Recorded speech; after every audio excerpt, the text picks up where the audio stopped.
श्रीनाथादिगुरुत्रयं गणपतिं पीठत्रयं भैरवं सिद्धौघं बटुकत्रयं पदयुगं दूतीक्रमं मण्डलम् वीरान्द्वयष्टचतुष्कषष्ठिनवकं वीरावली पंचकं श्रीमन्मालिनी मंत्रराजसहितं वंदे गुरोर्मंडलम।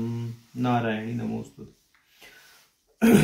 तो शक्ति सूत्र के 9वें सूत्र में यह बताया कि जो परम शिव हैं उनकी शक्तियों का क्रमशः संकोच होकर के वो मल से आवृत हो जाते हैं और संसारी बन जाते हैं। माने इच्छा शक्ति का संकोच होकर के आणव मल, और ज्ञान शक्ति का संकोच होकर माह्य मल, और क्रिया शक्ति का संकोच होकर कार्म मल, इस प्रकार। और अंत में इसके भाष्य में क्षेमराज जी ने यह कह दिया था, स्वशक्ति विकास हेतु शिव एव। वह जो संसारी जीव है अपनी शक्तियों का विकास यदि कर ले, उसकी इन 3 शक्तियों का पुनर्विकास हो जाए, तो वह क्या है? शिव ही है। अब यहाँ पर पूर्व पक्ष शंका करता है। क्या कहता है? वो कहता है, ननु संसार्यवस्थायाम अस्य किंचित शिवतोचितम अभिज्ञानम अस्ति येन शिव एव तथावस्थितः इत्युद्घोष्यते अस्ति इत्याह।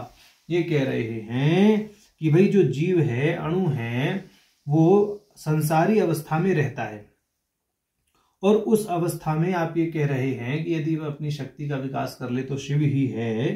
ठीक, तो हमें ये बताइए उसमें जो शिवत्व है वह शिव से अभिन्न है, ऐसा भी आप कह रहे हैं। तो उसमें जो शिवत्व है, तो उस शिवत्व को कैसे पहचाना जाए? कोई प्रमाण है कि वह शिव की बिल्कुल अनुकृति है? इसमें क्या प्रमाण है? इसको शंका को निराकृत कीजिए, हमारी यह शंका है। तो कह रहे हैं कि शास्त्र यह घोषणा करता है। क्या घोषणा करता है? उस पर कह रहे हैं कि तथापि तद्वत् पंचकृतानि कृत्यानि करोति।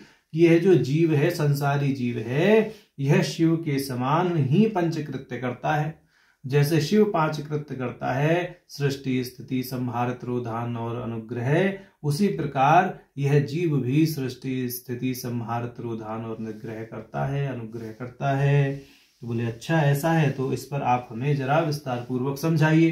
तो क्षेमराज जी कहते हैं, देहे प्राणादि पदम आविशंचित रूपो महेश्वरो बहिर्मुखी भावावसरे नीलादिकम अर्थम नियत देश कालादितया यदा आभासयति तदा नियत देश कालाद्य भाषांसे अस्य सृष्टता अन्य देश काला भाषांसे अस्य संहर्तता नीलाद्य भाषांसे स्थापकता भेदेन आभाषांसे विलयकारिता प्रकाशने अनुग्रहितता यथाश्च सदा पंचविध कृत्यकारित्वं भगवतः तथा मया वितत् स्पंद संदोहे निर्णीतम।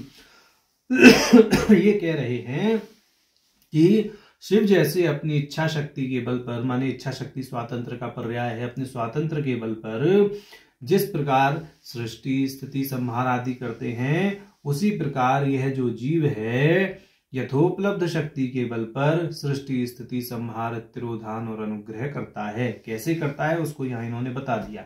इन्होंने यह बता दिया कि जब वह अपनी दृष्टि किसी वस्तु पर डालता है तो वह उस वस्तु की सृष्टि हो जाती है। समझिए कैसे, इसको विस्तार पूर्वक समझा देते हैं। अभी हमने यह पुस्तक देखी, जीव दशा में है, संसारी दशा में है, तो इस पुस्तक की सृष्टि हो गई। जब तक हम इसे देख रहे हैं इसकी स्थिति है।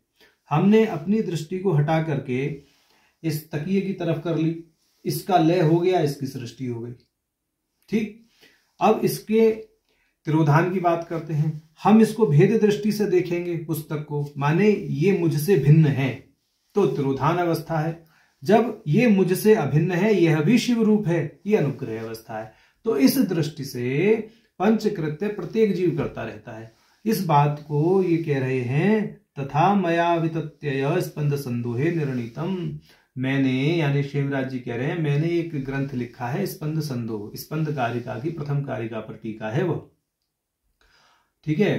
तो उस स्पंद संदोह में मैंने विस्तार पूर्वक यह बात बता दी है, ऐसा क्षेमराज जी कह रहे हैं। तो जिसको और ज्यादा विस्तार पूर्वक इस विषय को समझना है तो वह स्पंद संदोह नामक स्पंद कारिका की टीका को देख लें, वहां पर आपको यह चीज स्पष्ट हो जाएगी। तो जो इन्होंने स्पष्ट किया है वो संक्षेप में हमने आपको बता ही दिया, ठीक। अब आगे कह रहे हैं, एवं इदम पंचविध कृत्य कारित्वम आत्मीयम सदा दृढ़ प्रतिपत्त्या परिशील्यमानः माहेश्वर्यम उन्मीलत्वेव भक्ति भाजाम अतएव ये सदा एतद् परिशीलयन्ति ते स्वरूप विकासमयं विश्वं जानानां जीवन मुक्ताति आत्मा इति आम्नाताः ये तु न तथा ते सर्वतो विभिन्नं मे जातं पश्यन्तो बद्धात्मनः। ये कह रहे हैं कि जो लोग इस प्रकार से परिशीलन करते हैं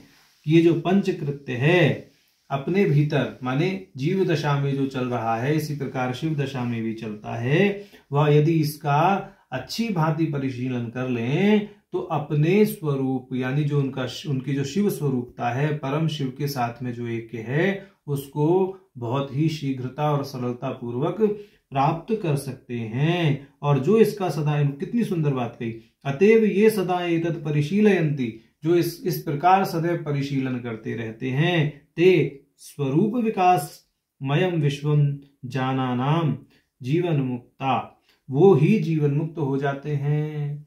माने अपने जो भी पंचकृत्य हैं जीव दशा में हो रहे हैं, उन पंचकृत्य को स्वयं से अभिन्न मानते हुए परमात्मा के स्वातंत्र उल्लास को समझते हुए, मतलब वह पंचकृत्य परमात्मा का स्वातंत्र उल्लास ही है। माने मैं परमात्मा हूं ऐसा समझ करके तो अधोगति ही हो जाएगी, परंतु यह अवश्य समझ, अहंकार बुद्धि से मैं परमात्मा हूं ऐसा समझेंगे तो अधोगति होगी। उस अहम को जो है नीचे रख करके, अहम को शमित करके यदि यह भाव रखेंगे शिवो हम, तब जीवन मुक्ति होगी। और यह जानते रहें कि जो पंचकृत्य है, जो परमात्मा पंचकृत्य करते हैं सदाशिव, वही पंचकृत्य हमारे भी द्वारा हो रहे हैं, ठीक। और उन पंचकृत्य में जो भी सृष्टि स्थिति लय हो रही है, जो भी तिरोधान निग्रह हो रहा है, वह हमारा स्वातंत्र विलास मात्र है, हमारे अहंकार की लीला नहीं, हमारे स्वातंत्र की लीला है, ऐसा समझना चाहिए। ये तू न तथा ते सर्वतो विभिन्नम में जातम पश्यन्तो बद्धात्मनः, जो ऐसा नहीं समझते, जो इस प्रकार का अनुशीलन नहीं करते, अपने अहंकार से पोषित दृष्टि रखते हैं, ठीक, अपनी स्वतंत्र शक्ति को निम्न स्तर पर रखकर अहंकार को उच्च रखते हैं, वह बद्धमान है, वह देख ही नहीं सकते इस प्रकार से कि यह सृष्टि शिव से अभिन्न है और शिव का स्वातंत्र विलास है। इस दृष्टि से यहाँ इन्होंने कहा। अब ये 11वें सूत्र में कहेंगे कि ये जो पंचकृत्य बताए गए हैं ये तो एक विधि हुई, अब एक दूसरा रहस्य और है पंचकृत्यों का, माने जो पंचकृत्य हैं इसके अतिरिक्त भी एक विधि है पंचकृत्यों की, तो उसको वो 11वें सूत्र में बताएंगे, तब उसको तब करेंगे, ठीक है, बाद में। नारायण हरि।